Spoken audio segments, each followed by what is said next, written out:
Olmaz.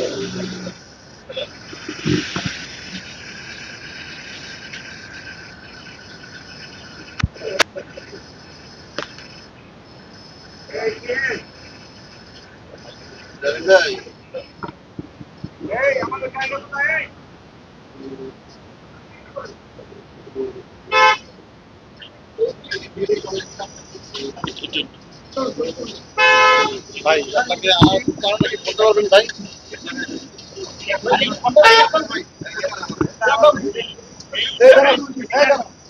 আস্তে আস্তে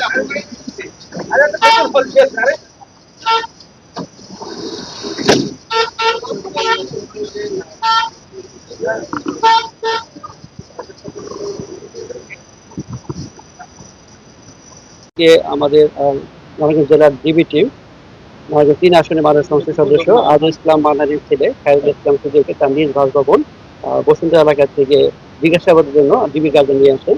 তার বিরুদ্ধে কিছু অভিযোগ আছে আমাদের কাছে, সেই অভিযোগগুলো আমরা ভেরিফাই করার জন্য জিজ্ঞাসাবাদের জন্য আমরা নিয়ে এসেছিলাম।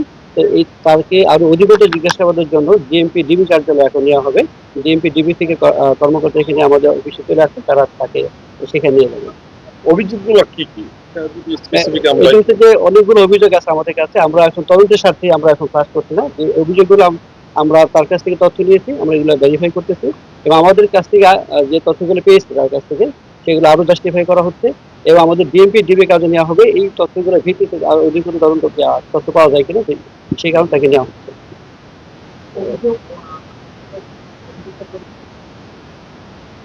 অভিযোগ আসলে অনেকেই অভিযোগ উল্লেখ করেছে, স্পেসিফিক আমি কারো নাম বলবো না। আমরা অভিযোগগুলো পেয়েছি কিন্তু তারা এখনো মামলা করার জন্য আসেনি, কিন্তু অভিযোগ জমা দিয়েছেন, এই জন্য আমরা নামগুলো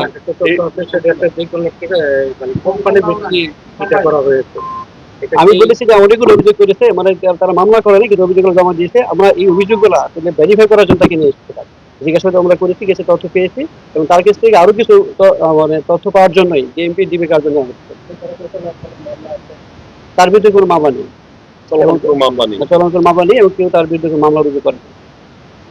ঠিক আছে, কতগুলো অভিযোগ হতে পারে? আমাদের ৫-৬টা অভিযোগ আমাদের কাছে আছে এবং ঢাকাও কিছু অভিযোগ আছে, যে কারণে ঢাকা ডিএমপি ডিবি কাজে নেওয়া হচ্ছে। নিজ বাসভবন বসুন্ধরা এলাকা থেকে। কখন আটক করা হয়েছে? আজকে বিকেল আনুমানিক ৪:৩০টার দিকে আটক করা হয়েছে। এখানে মানে বসুন্ধরা থেকে আসতে যতক্ষণ লাগে আর কি, ৪:৩০ থেকে রওনা করতে এখানে আসতে ৫:৩০ পৌনে ৬টার দিকে।